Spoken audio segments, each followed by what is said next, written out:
আসসালামু আলাইকুম। আজকে বাজিকার পাখির কলোনিতে নতুন ব্রিডিং বক্স তৈরি করলাম। পাখিদের নিরাপদ ও আরামদায়ক পরিবেশ নিশ্চিত করতেই এই উদ্যোগ। বক্সটি কিভাবে বানালাম, কোন কোন জিনিস ব্যবহার করলাম, সব কিছু বিস্তারিত জানবেন এই ভিডিওতে। ভিডিওটি মনোযোগ সহকারে দেখুন। আশা করি ভিডিওটি আপনাদের ভালো লাগবে।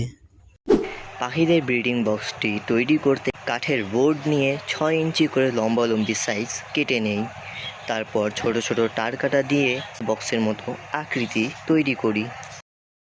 পাখিরা যেন সহজেই ব্রিডিং বক্সে প্রবেশ করতে পারে সেজন্য বক্সের সামনে ছোট ছোট কাঠি লাগিয়ে দিয়েছি। প্রবেশপথ তৈরি করার জন্য প্রথমে ব্রিডিং বক্সে পেন্সিল দিয়ে গোল করে দাগ টেনে নেই। তারপর সেই দাগ অনুযায়ী গোল আকৃতিগুলো কেটে ফেলি যেন পাখিরা সহজেই বক্সে ঢুকতে পারে।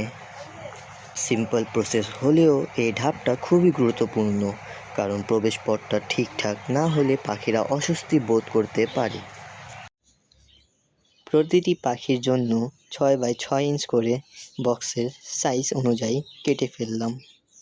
আর একটি বক্সকে আলাদা আলাদা করার জন্য তা কবজা থেকে আটকিয়ে দিলাম। আমাদের কাজটি প্রায় শেষ। এখন এটা নিয়ে আমরা কলোনির মধ্যে লাগিয়ে ফেলব। তারপর কেমন দেখা যায় সেটিও আমি আপনাদেরকে দেখাবো। সব শেষে ব্রিডিং বক্সটি লাগিয়ে ফেললাম আমাদের কলোনিতে। লাগানোর পর কিছুটা এমন লাগছিল আমাদের কলোনি।